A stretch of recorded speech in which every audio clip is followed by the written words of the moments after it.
bạc hel ka chan dam tu ram ro pui i mangai te lena chan dam fa te an leng sa e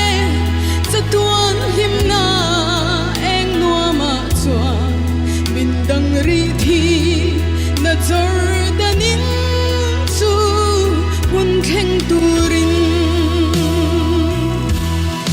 ni tangai lo zai on khopui zai on khopui ngain karu ka chap chuni tinin wan ro pui sin minang leng za etan sa te him to lovin te po ka shin nun aral me churam moya cheng ve turin khale ram ro he lei ka chen na mang khwa sin bai ka lo ni khem na chung pui ka kong ti poi tu alo chi nge ka kal thiam lo lal pa kharau thiam him lo leng ang che sual na chung pui them tiang turin karum na ram lei shom thim ram ti eng turin hallelujah ni tangai lo zai on khopui zai on khopui ngain karu ka chap chuni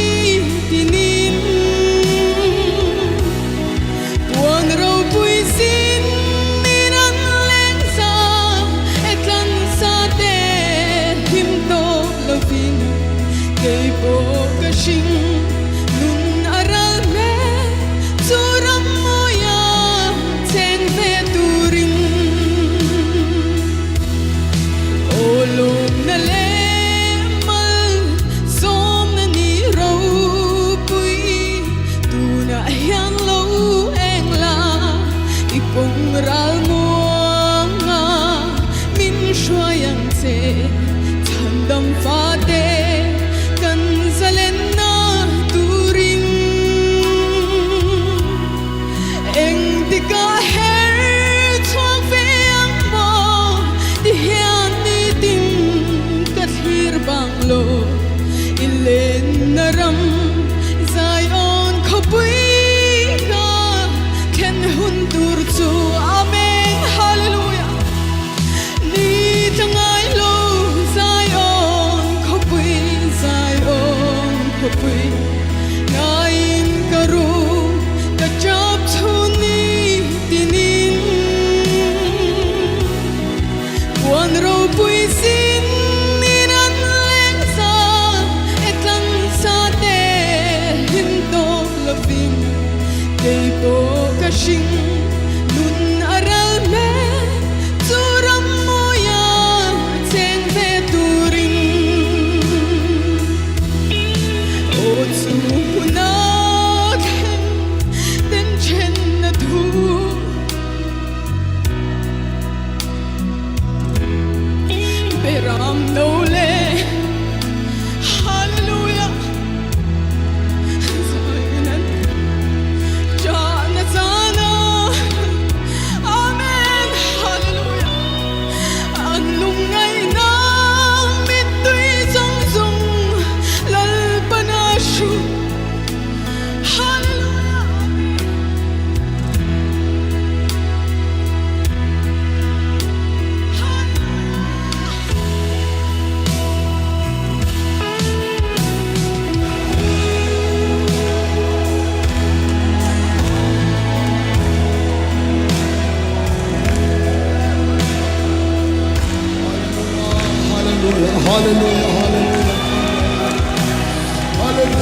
Hallelujah, hallelujah, hallelujah.